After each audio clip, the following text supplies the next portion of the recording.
exclusive Storm Tracker Doppler weather with meteorologist Elizabeth Temple.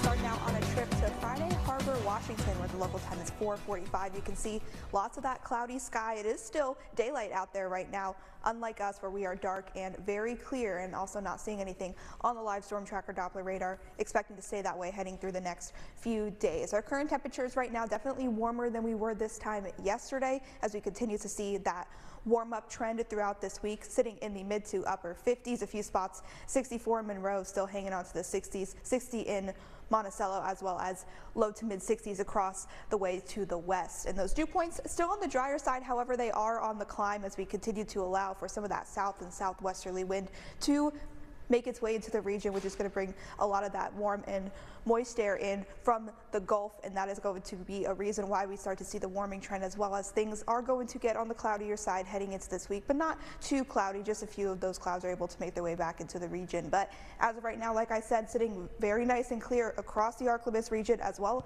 as across the entire area as well. You can see that system that is way off to the north right now. That is going to continue to make its way over to us heading through tomorrow. However, it's not likely going to impact our weather heading into the next few days. It won't be until we head into later this week, and then it's this weekend that we'll see any of those fronts really put a dent in those high temperatures. So like I said, maybe we'll see a few more of those daytime clouds enter the region, but overall going to stay clear throughout the afternoon hours on your Wednesday. That one front moves over the region, likely not going to impact us, but as you can see by the wind lines here, seeing some of those southwesterly winds allowing for the cloud cover to increase heading into Thursday, but it won't be until we head into Friday where we'll see more of the clouds across the region, and we'll see our first of two fronts move into the region heading through Friday afternoon. As of right now, it's looking very isolated for any sort of rain chances associated with this. We do also have the ingredients for some of these to be on the stronger side if we do see any storms. Of course, we're going to have to fine-tune our forecast heading into this weekend, but as of right now,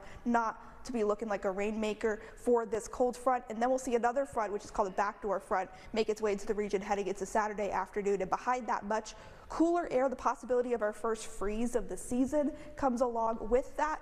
And so, as you can see on the map, over the next week to week and a half, things looking below average, but unfortunately rainfall not in the picture either, so those drought conditions are expected to worsen. But we are expecting those clear skies tonight as we see our next super moon, which is the Beaver moon. It's going to be the closest one of the year, so if you want to check it out tonight, it'll be a very nice night to do so. You just might want to grab that jacket, as those lows are going to be in the low to mid 40s. Calm, cool, quiet daytime highs tomorrow. Warmer above average, mainly in the mid to upper 70s, unfortunately, but a lot of sunshine remains for this week as we see clouds increase each day.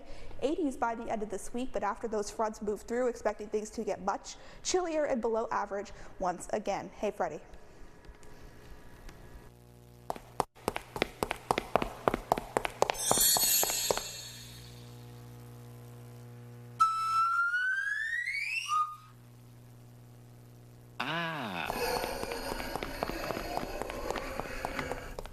Big changes coming up. That little thermometer is going to be going down. I know, and we do have one for next week that'll play that. Yeah, things are getting cold again. It will. All right. Thanks, Elizabeth.